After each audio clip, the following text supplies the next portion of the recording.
Tôt ou tard, dans une carrière, on arrive à ce fameux carrefour.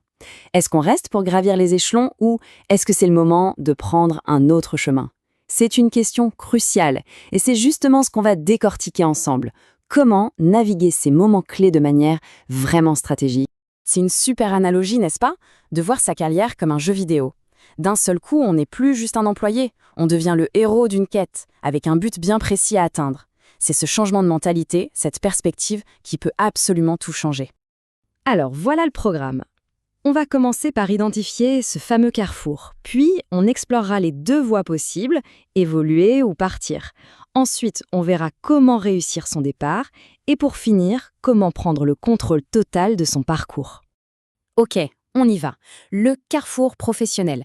C'est une étape inévitable, vraiment. Chaque parcours nous amène un jour ou l'autre à ce point de bascule. Et ce n'est pas un moment qu'on peut juste ignorer. Non, ça demande une vraie décision, bien réfléchie. La toute première étape, c'est de se poser la question, en toute honnêteté. Comment est-ce qu'on se sent là, maintenant?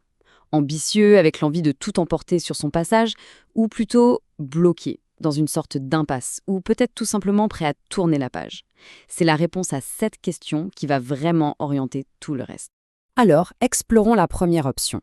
La première voie, c'est de décider de rester et d'évoluer, de s'investir à fond pour grandir là où on est déjà. Et la clé, ici, ce n'est surtout pas d'attendre que les choses tombent du ciel, comme une promotion surprise. Non, non.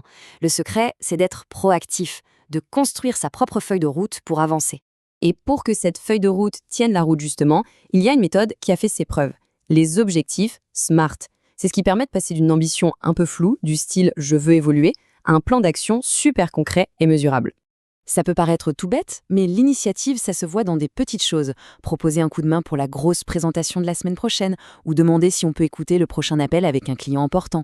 Ce sont des signaux très forts. Ça montre qu'on a envie d'apprendre, qu'on est motivé et qu'on veut contribuer plus. Mais attention, avoir un plan, c'est bien, mais ça ne fait pas tout. Pour vraiment avancer, il faut aussi savoir s'approprier son travail, assumer ses victoires comme ses erreurs.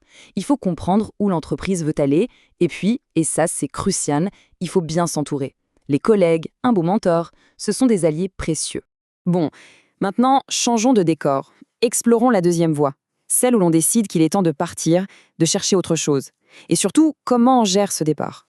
Parce que parfois on a beau faire, le chemin est juste bloqué. Plus de place pour grandir. Et c'est là que la grande question se pose, est-ce qu'il ne vaut pas mieux prendre les choses en main et partir de soi-même? Et là, on est face à un arbitrage assez complexe. Si on démissionne, on garde le contrôle de l'histoire, de son propre récit professionnel. C'est un avantage énorme. Par contre, si on attend de se faire licencier, il y a potentiellement un filet de sécurité financier, comme les allocations chômage. Franchement, il n'y a pas de bonne ou de mauvaise réponse, c'est un vrai dilemme. En fin de compte, la décision est hyper personnelle. Il faut vraiment peser le pour et le contre en fonction de sa situation. Est-ce que les finances sont solides? Comment va la santé mentale? Est-ce que le job est en train de nous miner? Et puis, est-ce que ce poste sert encore nos objectifs sur le long terme? C'est tout ça qu'il faut mettre dans la balance. Ok, disons que la décision est prise. On part. Dans ce cas, il ne faut surtout pas claquer la porte. Réussir sa sortie, c'est absolument essentiel pour la suite de sa carrière. Un départ professionnel, ça ne s'improvise pas. C'est une vraie stratégie de sortie. C'est un plan qu'on met en place pour que la transition se passe bien, pour ne pas se retrouver en difficulté financière et surtout pour préserver sa réputation. C'est super important. Et pour ça, il y a une recette assez simple, en 4 étapes. En suivant ce plan, un moment qui pourrait être super tendu et gênant se transforme en une preuve de grand professionnalisme. Et pour la lettre de démission, il y a quelques règles d'or. Le plus important, c'est de garder un ton positif et respectueux. Pas de règlement de compte. Il faut être clair, remercier pour l'opportunité, bref, être constructif. Après tout, c'est la dernière impression qu'on laisse. Bien, on arrive à la dernière partie, et c'est peut-être la plus importante. On va voir comment toutes ces décisions, qu'on reste ou qu'on parte, nous mènent vers un objectif ultime, l'autonomie professionnelle. L'autonomie professionnelle. Qu'est-ce que c'est, au fond? Eh bien, c'est la liberté. La liberté de faire ses propres choix, de suivre ses passions, de définir le succès à sa manière. C'est passer du rôle de simple joueur à celui de véritable architecte de sa carrière. Et ça nous amène à parler de ce qu'on appelle les menottes dorées. Vous savez, ce super salaire qui est tellement confortable qu'il nous empêche de partir, même si on n'est plus épanoui. Atteindre l'autonomie, c'est aussi savoir se libérer de ça, pour privilégier son bien-être et sa croissance. Et voilà, la boucle est bouclée. On revient à notre carrefour du début.